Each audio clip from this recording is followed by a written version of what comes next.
when my first child was born, I was there in the moment that I held him. He held onto my finger. So at that point, I'd started breaking out into corporate world, right? And you're always going, I don't know about some people, but sometimes you go into the corporate world with, misconceptions or preconceptions about all these other bits and pieces, call them insecurities, whatever. But I guess at that point, it made me recognize, actually, I have somebody here who needs me to be me, regardless of what. So I think it totally changed the way that I viewed things. And then when I had 2 others as well, so I got 3 boys, I'm like, okay, I can't have gone through what I've gone through, the lived experience of a black male in the UK, and then end up with 3 boys for no reason. God has given me these 3 boys for a reason. It's true, This is like, boy, my job is to best help them navigate and not go through some of the things that I went through. I'd like to understand a bit more about MeBe, about the journey behind it. And to kick things off, I was looking at your Instagram and I saw a post. You said that 7 years ago, you had a dream, then life happened, and then you started 2 years ago. And that's when, and now it's coming to fruition.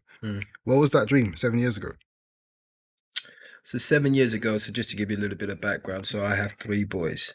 They are 13, 11, and 9 now. So growing up, I always had challenges around finding toys that look like them. For me, based on my background and some of my life experiences, that was a very important thing. And so when I didn't see it in the marketplace at that point of time, I was thinking, hey, need to start something like this. But yeah, life happened.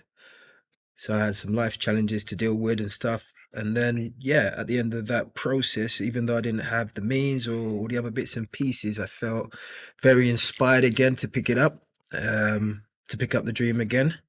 And like I said, even though I didn't have all the resources and everything out there, I believe that sometimes when your faith is strong enough, life shows up, and life showed up. So yes, 2 years ago, we started the journey.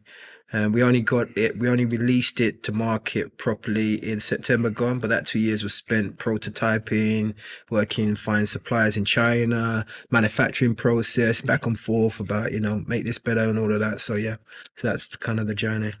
Why did you think it was important to find toys that looked like your boys for your boys? Well, like I said, being a father, I recognized before I'd even done the research, there's something that I knew from my own personal background and some of the journeys that I had been on and some of the explorations I went on. And that's part of my life journey as to who I was and how I had picked up certain ways of thinking. And I recognized that actually toys play a major part of that. The fact is children become what they see.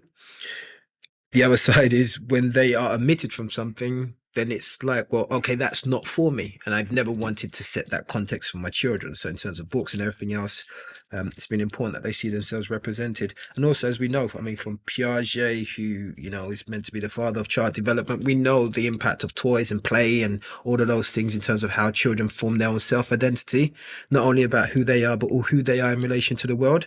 There's also many other studies that I found out later in terms of actually children who play with toys that look like themselves do better in school, go on to, do better in their careers and all that. So for me, it became a major, major factor. Growing up, did you have any role models yourself that you looked up to? When you talk about like children being able to, they become what they see. What did you see? So growing up, predominantly, so I grew up initially in East London. I came from a Nigerian family, which meant that I was exposed to a lot of my culture and people from my culture, but I couldn't contextualize it. The majority of what I saw out there was not looking like me. And so, yeah, I think in many ways there came a period of time when I used to ask myself the questions when I was young, like, why am I black? Why not? Why, like Billy or all these other people and all this stuff that I'm seeing on television. It only took me when I became more of an adult and spent time through psychology and personal development, looking at actually my whole life and how I came to take on some of those identities that I realized the full impact of it. But in terms of role models, in the immediate household, my dad was present, had lots of uncles and aunties and stuff. So initially, those were my role models. Beyond that, I couldn't think of any other role models that really looked like me. And then on this journey of you going on like this self-discovery journey that you've gone through your childhood, and I don't know how long, I don't know if there's even something, I don't know if journeys like that ever really end, to be honest. They don't. I don't know.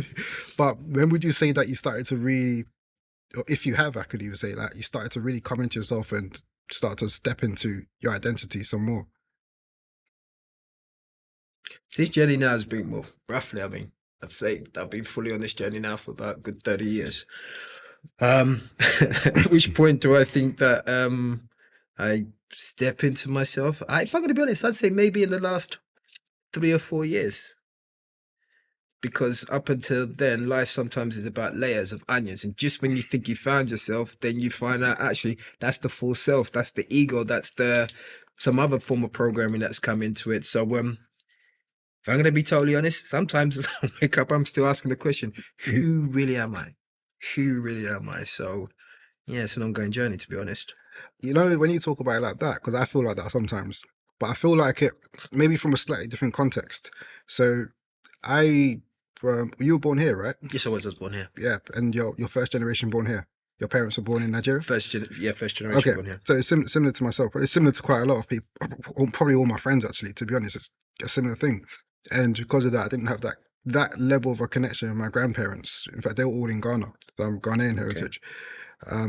And my maternal grandfather, in particular, but all of them, because you hear stories here and there, I think it would have been so good to, especially my grandfathers, both of them, but they both passed away before I could meet them. But it would have been so good to sit down and talk to them and all of that. And then my maternal grandfather, he was the foreign affairs minister in Ghana. Right, okay. But when I see pictures of him doing XYZ and traveling and that kind of thing, but I never got to chat to him. And me on my journey of like trying to discover myself and that self-discovery piece, I felt like that would have been so key because, like you said, you become what you see, or maybe what you have exposure to and that kind of thing. And I never did. But then what helped me was reading particular books and coming across people and seeing facets of myself in maybe some other entrepreneurs, or I read Kwame Nkrumah's autobiography. Okay. But these are little things that was on my own personal journey of self-discovery, which helped me to get to the point where I'm at now. And I'm nowhere near the finished article, but I'm more comfortable now in who I am compared to maybe when I was growing up, when you're just trying to find yourself. And you said like you only maybe recently in the past few years or so, and I'm looking at the timelines now, this was in the period of time where life was happening, where there was some stuff happening. Correct. So you go through some challenge and then you overcome it. I don't know, you're learning through the challenge, I suppose, and all of that, and then stepping into who you are. What role has challenge, like life challenges, played in you being who you are today? I am the product, I would say, of my life challenges. So I came from, I was born here. At the age of 10, I was taken to Nigeria on a 6 weeks holiday. You might know it from Ghana. I'm sure there's many Nigerians out there who they know what's coming next. Anyway, 6 weeks holiday finishes. They're taking me looking for schools. And I'm like, hang about. Hold on, I got a school, right? Like holiday's Billy, done. there's Amanda, there's Satvinda, all my friends like, it's like, no. So I'm taken to school. My mum comes back here because she took sick. So cut long story short, I was thrown into a situation at the age of 10 whereby, the family had split up. I had to go and live with my gran, didn't even speak the same language. So I'm thrown into a whole new culture. Left to kind of more or less defend for myself. And prior to that, I told you that, obviously I had some people in the household, but I didn't really have any role models. But at the time, it was like a nightmare for me because it came with many challenges, understanding a new culture, being ripped out of your existing world and all the things that you knew. But afterwards, for me, it was a total blessing because it gave me a context of who I am in a way that I could never experience. Being in Nigeria, growing up in Nigeria, seeing people who look like me, understanding how people overcome challenges and aspire to different things, that was really good. Then when I came back to this country, me and my dad, this is at the age of 14, we weren't really getting on a lot as well. So at the age of 16, I left home. I joined a gang and got myself into all sorts of different things that I had no business getting myself into. So once again, through those challenges, I think you start finding about who you are. I think through those challenges, you get a chance to sometimes see your ego at play, but then afterwards you get a chance to see actually there's more to you than that. And yeah, my life since then has had many other different challenges. Um, went for a divorce and all of these type of things, and when you got children involved. But the point I'm making is I think that each time I go through these challenges, you find out a little bit about yourself that you may not have known. And sometimes you're just like, wow. Um, I'm a big fan of that saying that, you know, I think it's Mother Teresa who says that quote that God never gives you more than you can handle. It's just every so often you're like, whoa, God, you've got too much faith in me. Just stop that right now. Yeah.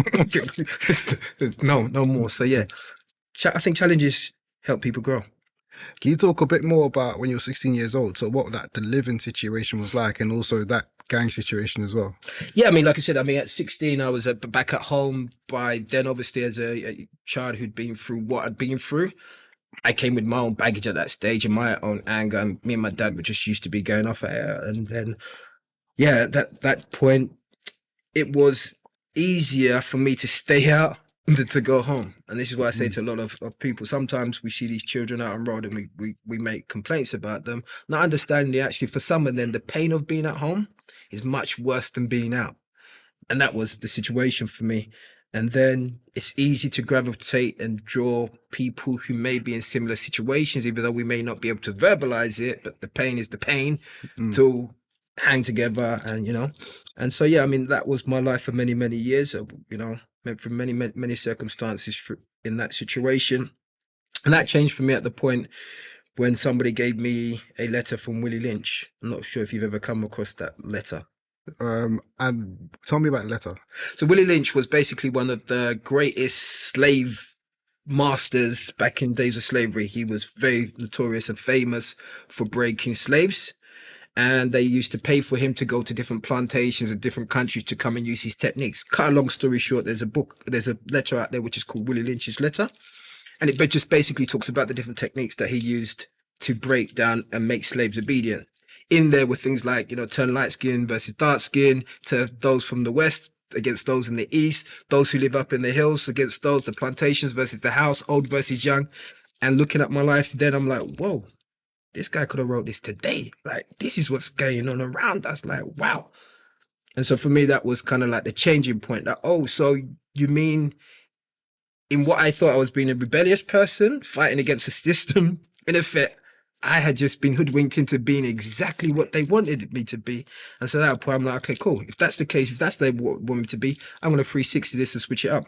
Sent myself to university, graduated with a first class degree, got a PhD, got put on the government's one of the programs for the highest attaining students, 10% of the highest attaining students at the time. And then from there, just managed to build my career, build myself, rebuild my life and all of that. That's nuts. I've heard of Willie Lynch. I haven't heard of that letter. Yeah, just look it up. You'll find it, man. I mean, if you read that letter, trust me, even to today, you'll be like, wow, that's like, oh my gosh. So even after that, I'm like, wow, this guy must have been great at what he's done. Because he also says in there, actually, if you do this properly, it will go on for generations. You won't have to do nothing anymore. Yeah, because as you're speaking, I'm thinking of things like colorism and all that. It's still a thing now. It's still a thing. They talk about hair, everything. Look at the postcode wars and all of that. It's just like an extension of the same thing. You're like, wow. That's nuts, man. Speak to the power of education. How did fatherhood change your perspective on life? Fatherhood totally changed my perspective. So I've got 3 boys. I've been a hands-on dad since day one. I'm a co-parenting father now, so I have them just under 50% of the time. It changed my perspective on a lot of things. Like I said, as part of my journey, I left having children to be a bit later in life because I recognized that as I started doing the work and doing the onions, you're like, wow, okay, didn't know that I got that going on. Wow, didn't know that's there. Okay. But yeah, it significantly changed my journey. I think one of the biggest things for me I like to share is that when my first child was born, I was there in the moment that I held him and he held on to my finger. I realized that actually at that point I'd started breaking out into corporate world, right? And you're always I don't know about some people, but sometimes you get into the corporate world with, misconceptions and preconceptions about all these other bits and pieces, call them insecurities, whatever. But I guess at that point, it made me recognize, actually, I have somebody here who needs me to be me, regardless of what. So I think it totally changed the way that I viewed things, and it changed the way my responsibilities. So I gave up a lot of stuff, to be hands-on, dedicated to my kids. And then when I had 2 others as well, so I got 3 boys, I'm like, okay, I can't have gone through what I've gone through, the lived experience of a black male in the UK, and then end up with 3 boys for no reason. God has given me these 3 boys for a reason. It's true, you know. And this is like, boy, my job is to, it's best help them navigate and not go through some of the things that I went through. With MeBe now, yeah, you said you started it. So you had the dream 7 years ago, and then you started to work on it properly 2 years ago. What happened 2 years ago? 2 years ago, so I'm very spiritual. I believe that, you know what I mean? I got inspiration from God. It was like, now's the time. I'm like, nah, God, look, the money ain't there. You see what I've just gone through. I'm just trying to pick up. Now's the time. Okay, how am I going to do that? How am I going to do it? Okay, step out in faith. And like I said, in the stepping out of faith, he opened up the doors that the money was able to come in, everything else, because up until now, it's been just bootstrapped. So all of those bits and pieces and the opportunity, the great people, opportunities like this. So yeah, that was basically, it was more for me, it was more of a step out in faith type moment. Okay. And then whilst you've been working on it then, and over the past couple of years, have you faced any points in which your faith was rocked? So like challenges and any particular setbacks? Oh yeah. I mean, like I said, you're bootstrapping, so at the end of the day, trying to finance it. Then I also do my other business, so you're trying to juggle those type of things as well. Initially putting it out there, as you know, with any business, you may not always get the response that you want. So sometimes you're like, oh gosh, my gosh, have I just sunk everything down the drain? Whatever, what's this? What's going on? Like, you know what I mean? So I think that comes quite often, but I think as most entrepreneurs will say, I think that's part of the journey. With MeBe, so is the concept is very interesting in the sense that well, the business in of itself is very interesting, it being an inclusive toy brand, but when I read the description about it, it sounds even more interesting because Okay. it's like you're bringing in your corporate experience into, from what I understand, your corporate experience as an agile coach into how you work or how you run MeBe. Correct. Now, if I keep it real, I didn't even really know what an agile coach was. I know the term. I see it all the time. I see agile coach. I see scrum master. I had to Google it quickly and be like, Fair enough. what is it exactly? So I know what I'm talking about. So in a nutshell, you know, Agile is really about helping organizations to be able to make better products and services, get them to market quicker, ensure it's the right thing, that's the right offering, and reduce the risk associated. So it's just really about how do you get the right product and service to market quicker. You have the other additional part that we live in a complex world right now, so things change very rapidly. So in a fast moving dynamic world, how do you actually know what's the right thing to do and when to do it? And so that's what my speciality is, which I've been doing for the last 15 odd years, which is working in large corporations to help them to relook at how they make products and services, which sometimes involves, you know, organizational redesign, retraining people and all of that so that they can deliver stuff quicker to market. So with that, how do you bring that experience as an agile coach into what you're doing now with MeBe? Like how do you take the skills you've got from there into this entrepreneurial endeavor? Sure. I mean, one of the key things. So, are you familiar with Lean Startup? The book? The Lean Startup concept. I've read the book. So Okay, so you know what it's talking Yeah. about. So in effect, it's just that same thing. Is well, actually, when you have an idea, how do you look at your own cognitive biases and actually find some form of way that you can go out there and constructively validate it at different points? So traditionally, in some traditional businesses where people might have had an idea, people might go away and mortgage their whole house and put everything into it because it's such a great idea. Yeah. But there's no data behind it. So really, this is more of a data-driven approach. So for example, you'll see that at the moment, we've got 3 products out there and the 4th one as well. But those are just initial kind of what we call MVPs, minimal viable products. They are there to actually test, gauge, get feedback from the marketplace about actually like this, don't like this, so that as we create more and more products, you can take that feedback in and make better and better products. The easiest way, one of my friends described it once, is if you think about your phone and the apps you've got on there, and they're constantly being updated, right? It's based on feedback, and then they realize what new features. That's in effect what agility is. Rather than going for a big bang based on what you assume, actually, where can you start small, get some feedback and learn and inspect and adapt and grow and change your product offering to make sure it matches the market and it's a great fit. So that's what I do. I see. All right. You talk about bringing the product to market in of itself. So you've touched on it sort of like 2 years ago, you start working on it properly and then you had to find the factories in China, etc. And then getting made and create your MVPs and that kind of thing. But what's like the first step? Like if you had to, I don't, it might not be easy to do it, but if you had to like step by step, what was the first thing you'd done? And yeah, how does someone start basically something like this? Where do you begin? So something like this. So I could see if I can kind of break it down. So start off, you have a concept. Okay. One of the cheapest, quickest way to validate your concept is to come up with we call things like might be mock designs. So it might be, can you actually come up with some digital designs of what the product might look like?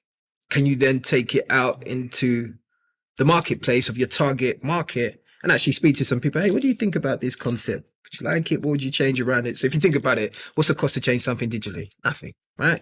So straight away, you're saving money and time.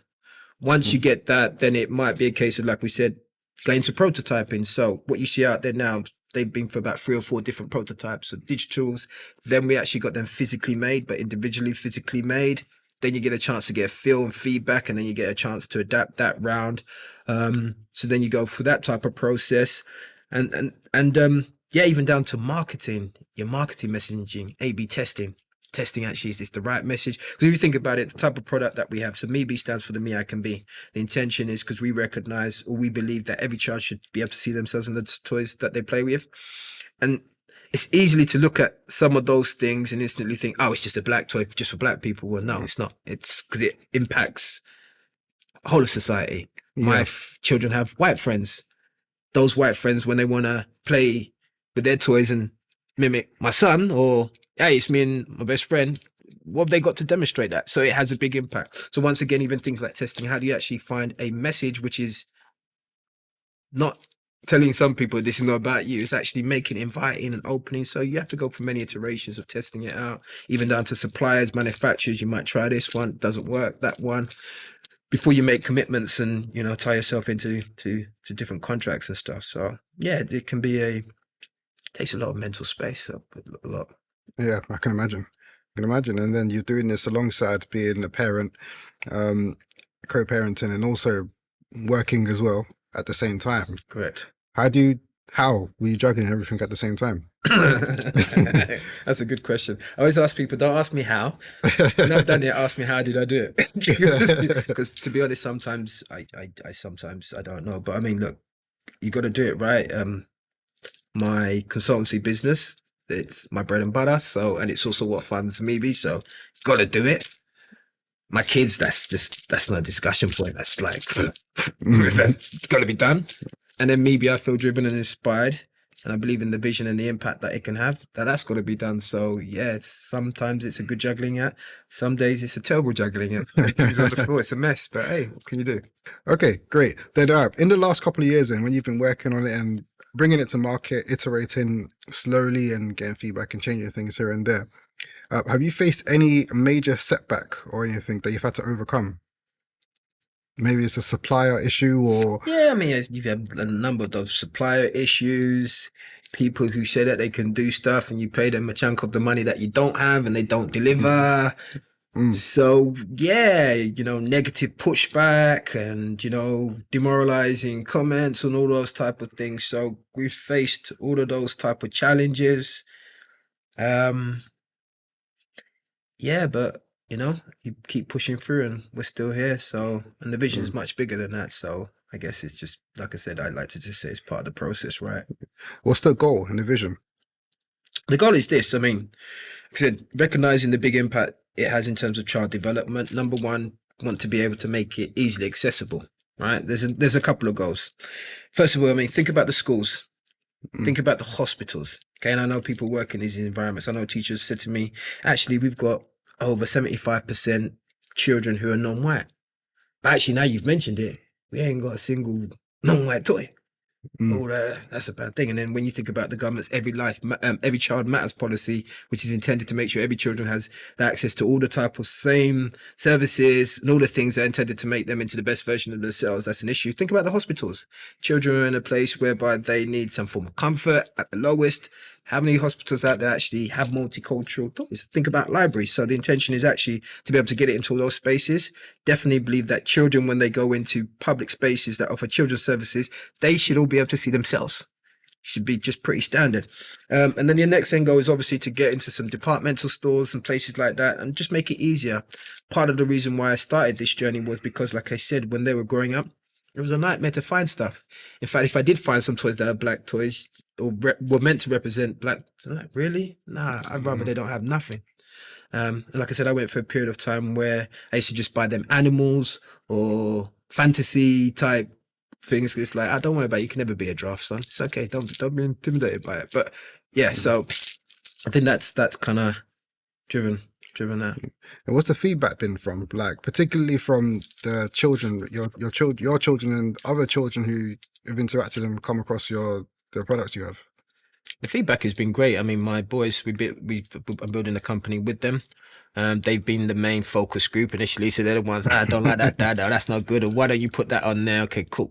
This is the 4th prototype, son. All right, fine, let's go get another one done. So they've been very key for that, and I mean, it's been great in terms of the feedback that I've been receiving from the children, but also I think what's been great is hearing from the parents, because they share things like about how the child might be just taking that toy everywhere with them now and sleep with it at night, and they can see a significant impact. And so that's really kind of the vision. We want to be able to have, I've seen what it's done to my children. I want to be able to share that with the world. Like, just it's something small, but it's big. Yeah, of course. And what's been your biggest learning through this journey with MeBe? Just because people like your idea doesn't mean that they will buy it. And I think the biggest journey is that it's not good enough just to have a good product or service. You've got to be able to sell the sizzle, not the steak. I.e., we've got to be able to get people to emotionally connect with whatever the product or service is in order for them to engage with it. That's interesting. That reminds me of, do you know Simon Sinek, Start With Why? Yes. That reminds me, he's got this TED Talk, legendary, that I've listened to so many times. And he has this line in it, which I love, where he says, Martin Luther King, when he gave his I Have a Dream speech, he said, I have a dream, not I have a plan. It hits very different. And people come in, they buy into the vision and the dream, not the plan and the 10-step plan or whatever it was going to do. It was all about the vision and the dream. So I like that. And think about that. Imagine he started off there. I have a plan. You got to turn off. Yeah, turn off. Like the square would have been empty. Yeah. Why not? Like, what? You got a plan? So bye, see you later. But like you said, the dream allows people to be able to, buy into that dream, be part of that dream, but also own some of that dream for themselves. Yeah. What advice would you give to somebody else who's wanting to start a business or start up something entrepreneurial to make some kind of a positive change, whether that's in their life or their community, their place of work, whatever in the world? Someone who's trying to start up some kind of business that has a social purpose behind it, but also they're maybe got some other commitments they're juggling. Could be full-time work, could be family, some other personal commitments. First thing, I guess, from my perspective, would be find something bigger than yourself to trust in. Because, like you said, life is going to be happening. There'll be many things that are going to happen that's going to make it feel like it's not the right time. You got to drop it. You're not going to make it happen. You got to have something which is bigger than yourself to have trust in. Also have a clear vision around it. I think personally, if you ask me, to have a business which is just driven by money, I don't think that's enough of a motivator. For some people it might be, but depending on what the vision is, and social entrepreneurship, as we know, is really about creating some form of change, and there's always going to be some resistance, and sometimes that resistance is going to be ugly. So beyond the money, you're going to need something else to hold on to. And my other thing would be, do not be afraid to fail. In fact, my motto is fail fast and fail early. Okay? You learn more from failure. Too many of us are, and I guess that's part of the journey when we go on those personal development. We start realizing, actually, what's holding me back? All these excuses are just fear. What is it I'm really scared of? Okay, what's the worst that's going to happen? And so I think, when people can get beyond failure and recognize, actually, you know what? Each time you fall on your face, you've just learned something new, right? And each time you do that, you're armed with more knowledge about how do I then approach this situation. So I think those things are important. And finally, I'd say go easy on yourself, especially if you're juggling life. I had these dreams and goals and how timelines that I wanted it to work in, but life happened. And sometimes you got to focus on what's important in life. You can put your dream to the side, but if it's serious enough, that dream will come back and pull you back at the right time. So Nice. Have you got any final words? no, I mean, yeah, I just say, look, we live in an age right now where technology, AI, all of these are big changers. I like to call them enablers, right? I think they level the playing field. So I'd encourage everybody, anybody, no matter how old you are, look, just go out there, see what you can learn out there. The world is changing. I mean, I've heard a saying, AI won't change the world, but the people control AI will. So I would suggest anybody, if you're out there right now and you don't know what to do, that's a great starting point to learn how that stuff works. And you never knows what it's going to open for you. Great. Perfect, man. Thank you once again for coming down. Thank you so much. Appreciate you, and appreciate the work you're doing as well. It's very important. Role modeling is so super important, I think. And thinking back to myself growing up, I didn't really have any, to be honest, man. Like, I mean, just people you respect, but I can't think of any strong role models I personally had until I got into my late teens. So it's really important, and I applaud the work you're doing, and keep it up. Definitely. So that's that. Thank you for that. Yeah, thank you. No, I mean, I just also say, I mean, at the end of the day, also kudos to you as well. I mean, you're creating a platform. I recognize that you've also invested time, energy, effort into a vision, and you're creating a platform to get, a message out there that we hope will create some change. So once again, salute you, sir. Thank you. Much appreciated. That's that. We had Ade, the founder of MeBe, on a podcast. And for now, people, we're out.